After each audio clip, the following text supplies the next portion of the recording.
In the final years of the Roaring Twenties, Joseph P. Kennedy, patriarch of what would become known as America's royal family, purchased a white clapboard house in Hyannis Port, a picturesque village on Cape Cod.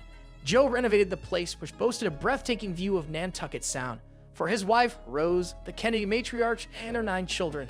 It would soon become ground zero as the world-famous Kennedy compound, the summer playground for the Kennedys, from John, Jack, and Jackie, to Bobby and Ethel and their kids and other members of the Boston clan who would purchase adjoining homes. This house has been the shelter, the walls behind which the family grieved, laughed, exhaled, writes Kate's story in White House by the Sea, a century of the Kennedys at Hyannis Port, Scribner. It is the heart of the Kennedy compound, suspended somewhere between the past and the present. The house would soon be expanded by Joe Kennedy, a movie producer, political wheeler-dealer, purported prohibition rum runner, and future U.S. ambassador to Great Britain, into a stately mansion of 21 rooms, including 12 bedrooms, a steam room, and even a basement theater. And then a tall fence went up, a privacy-stockade affair that kept out peering eyes. According to story, Rose had no interest in entertaining or socializing with the neighbors who viewed the Kennedys as new-wanting Irish. Instead, the family closed ranks to share their lives over summers and holidays for more than 100 years, sailing, playing touch football, which they made a virtual national sport, and where board games were played and analyzed along the political schemes. The adults drank creamy daiquiris, the patriarch's favorite mix. It's here that First Lady Jackie Kennedy taught other Kennedys to dance the twist, the chubby checker hidden craze that began in the early years of her husband Jack's ill-fated presidency. And it's where Jackie's mother-in-law, Rose, savored watching Teddy, her 4th son, the future Lion of the Senate, do the dance. He is so big and has such a big derriere, it's funny to see him throw himself around. Rose wrote in her diary, according to story. And when Rose played Sweet Adeline, a barbershop standard from the early 1900s, on the piano in the living room, it was a signal to everyone that dinner was ready.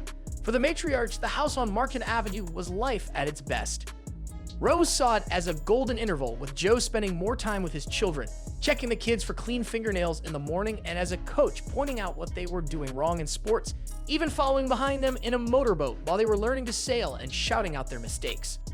But just as there was plenty of joy celebrated within the walls of the house, there was also sadness. The 3rd Kennedy child, Rosemary, was born in 1918. At birth, a nurse held Rose's legs together and pushed the baby Rosemary back into the birth canal while waiting for the doctor, late to arrive by 2 hours. When Rosemary was 23 and still exhibiting temperamental mood changes traced back to her birth, Joe would unilaterally decide that she have a prefrontal lobotomy, a radical experimental procedure, in 1941.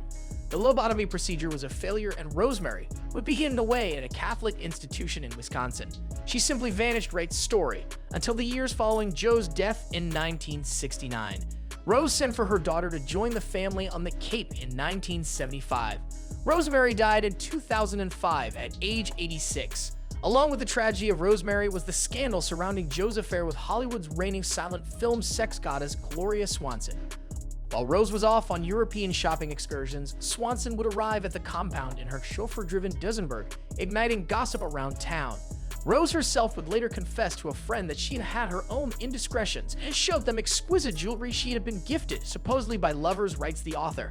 After the Swanson affair ended, Joe was often seen on walks with his pretty secretary, Janet Desrosiers. Desrosiers would later reveal to author Ronald Kessler in the 2015 book The Sins of the Father, Joseph P. Kennedy and the dynasty he founded, that she was a virgin before being seduced by the Kennedy patriarch, who was well endowed, saying that they made love daily. The lovemaking went on for hours, she told Kessler. There was joy and ecstasy and laughter and giggles, eating chocolate cake and drinking milk at midnight in the kitchen.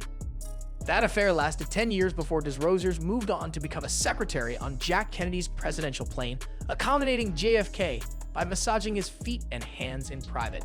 Summers meant endless parties at the Kennedy compound with visiting stars from Hollywood.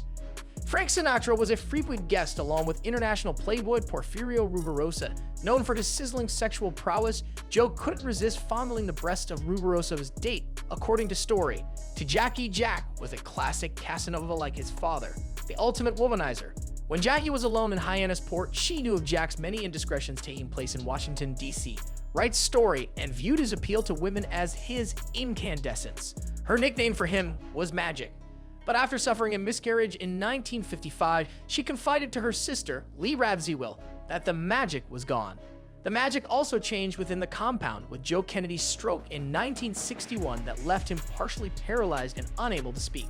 Summers became steeped in grief with the assassinations of Jack in 1963, Bobby in 1968, and Joe Kennedy's earlier stroke from a blood clot in his brain in 1961. It left him partially paralyzed and unable to speak. He died in 1969. Still, it was in Hyannis that Jackie would experience new love in the years after JFK's assassination.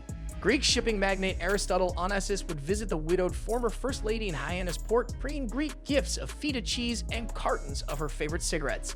She romanced Onassis right on the street in front of my house, a Hyannis Port neighbor told story. They used to have a champagne lunch here, and then they would go dancing up the hill in front of my house and then go whistling down the street to their house.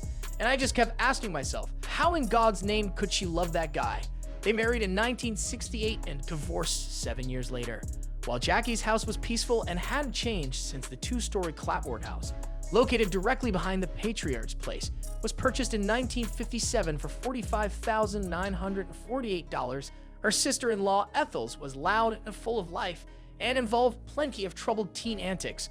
At the end of the summer of 1970, Bobby Jr., then 16, was hanging with the Hyannis Port terrors, local teenagers who broke into houses stealing booze and phones, smoking pot, hiding in bushes, and terrorizing neighbors by shooting off BB guns in town. Bobby was arrested for spitting ice cream in the face of a cop and had to be bailed out by his cousin, Bobby Shriver. Jackie's secretary had discovered that the Kennedy cousins were growing marijuana among the flowers in Rose's beautiful gardens, which had been designed by Frederick Law Olmsted, who designed New York's Central Park. Sick of these antics, Ethel locked her sons out of the house. Bobby Jr.'s cousin, John F. Kennedy Jr., who would be voted People magazine's sexiest man alive in 1988, viewed life at the compound as heavenly and would often bring his future wife, Carolyn Bessette, there.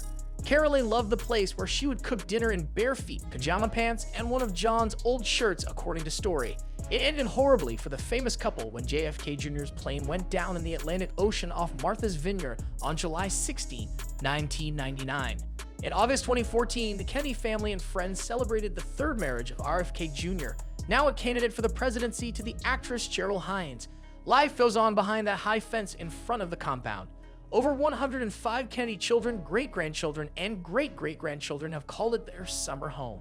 Throughout the years, the compound remained a place of solace for the Kennedys, with over a century of family members enjoying their summers there.